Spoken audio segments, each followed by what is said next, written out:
Hi all, എല്ലാവർക്കും LGS ടോപ്പറിൻ്റെ പുതിയൊരു ക്ലാസ്സിലേക്ക് സ്വാഗതം. അപ്പോൾ എല്ലാ ദിവസവും രാത്രി 8 മണിക്ക് ഇടുന്ന കറണ്ട് അഫെയർ സെക്ഷനാണിത്. ഇത് സെറ്റ് 22 ആണ്.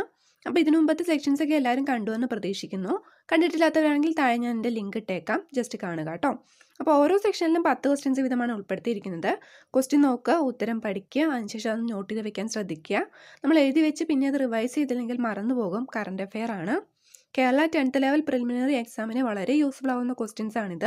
അപ്പോൾ തീർച്ചയായിട്ടും ഈ ഒരു ക്വസ്റ്റ്യൻസ് ഒക്കെ പഠിച്ചിരിക്കണം കേട്ടോ. അപ്പോൾ നമുക്ക് ഇന്നത്തെ സെക്ഷനിലായിട്ട് പോവാം. അതിന് മുമ്പ് ക്ലാസ്സിനെ പറ്റിയുള്ള നിങ്ങളുടെ ഫീഡ്ബാക്ക് അറിയിക്കാൻ മറക്കരുത്. ആദ്യത്തെ ചോദ്യം ഇതാണ്: 2020 ലോക പരിസ്ഥിതി ദിനത്തിന്റെ മുഖ്യ പ്രമേയം ബയോഡൈവേഴ്സിറ്റി അല്ലെങ്കിൽ ജൈവ വൈവിധ്യം. ലോക പരിസ്ഥിതി ദിനം എന്നാണ് ജൂൺ 5. അപ്പോൾ 2020 ലോക പരിസ്ഥിതി ദിനത്തിലെ മുഖ്യ പ്രമേയം ബയോഡൈവേഴ്സിറ്റി അല്ലെങ്കിൽ ജൈവ വൈവിധ്യം. രണ്ടാമത്തെ ചോദ്യം: തുടർച്ചയായുണ്ടായ പ്രളയങ്ങളുടെ പശ്ചാത്തലത്തിൽ പ്രാദേശിക തലത്തിൽ ദുരന്ത പ്രതിരോധ സംവിധാനം രൂപപ്പെടുത്തിയെടുക്കാൻ റീബിൽഡ് കേരളയുടെ നേതൃത്വത്തിൽ നടപ്പാക്കുന്ന പദ്ധതി നമ്മൾ നമുക്കായി. ഒരു കേരള സർക്കാർ പദ്ധതിയാണത്, നമ്മൾ നമുക്കായി.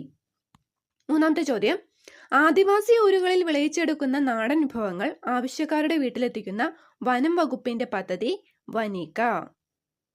നാലാമത്തെ ചോദ്യം: COVID-19 പ്രതിരോധിക്കുക എന്ന ലക്ഷ്യത്തോടെ കേരള സർക്കാർ ആരംഭിച്ച campaign break the chain. Kerala സർക്കാർ ആരംഭിച്ച ക്യാമ്പയിനാണ് ബ്രേക്ക് ദ ചെയിൻ.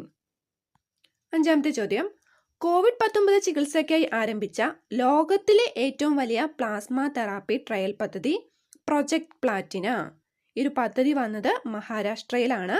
ലോകത്തിലെ തന്നെ ഏറ്റവും വലിയ പ്ലാസ്മ തെറാപ്പി ട്രയൽ പദ്ധതിയാണിത്. പേരോർത്തിരിക്കണം, പ്രൊജക്ട് പ്ലാറ്റിന. ആറാമത്തെ ചോദ്യം: oriental bank of commerce United bank of India ഏത് ബാങ്കുമായാണ് ലയിപ്പിച്ചത്?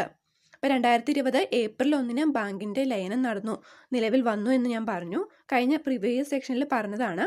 അപ്പോൾ ഓറിയന്റൽ ബാങ്ക് ഓഫ് കൊമേഴ്സും യുണൈറ്റഡ് ബാങ്ക് ഓഫ് ഇന്ത്യയും പഞ്ചാബ് നാഷണൽ ബാങ്കുമായാണ് ലയിപ്പിച്ചത്.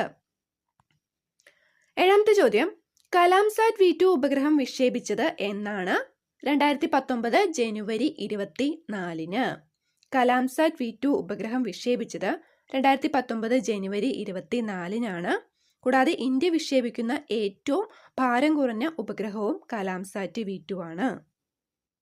എട്ടാമത്തെ ചോദ്യം: ലോകകപ്പിൽ തുടർച്ചയായി 5 അർദ്ധ സെഞ്ചുറി നേടിയ ആദ്യ ഇന്ത്യൻ ക്യാപ്റ്റൻ വിരാട് കോഹ്ലി. ലോകകപ്പിൽ തുടർച്ചയായി 5 അർദ്ധ സെഞ്ചുറി നേടിയ ആദ്യ ഇന്ത്യൻ ക്യാപ്റ്റൻ വിരാട് കോഹ്ലി. ഒമ്പതാമത്തെ ചോദ്യം: ഓസ്ട്രേലിയൻ ഓപ്പൺ 2020 പുരുഷ വിഭാഗം ചാമ്പ്യൻ ആരാണ്? നൊവാക് ജോക്കോവിച്ച്. നൊവാക് ജോക്കോവിച്ച് ആണ് ഓസ്ട്രേലിയൻ ഓപ്പൺ 2020 പുരുഷ വിഭാഗം ചാമ്പ്യൻ. അദ്ദേഹം സെർബിയക്കാരനാണ്. പത്താമത്തെ ചോദ്യം: നിലവിലെ നീതി ആയോഗ് CEO അമിതാഭ് കാന്ത്. അദ്ദേഹത്തെ തന്നെയാണ് വീണ്ടും നീതി ആയോഗ് സിഇഒയെ തെരഞ്ഞെടുത്തത്. നേരത്തെ നീതി ആയോഗ് CEO അദ്ദേഹം തന്നെയായിരുന്നു. ഇപ്പോൾ നിലവിലെ നീതി ആയോഗ് CEO ആരാണ്?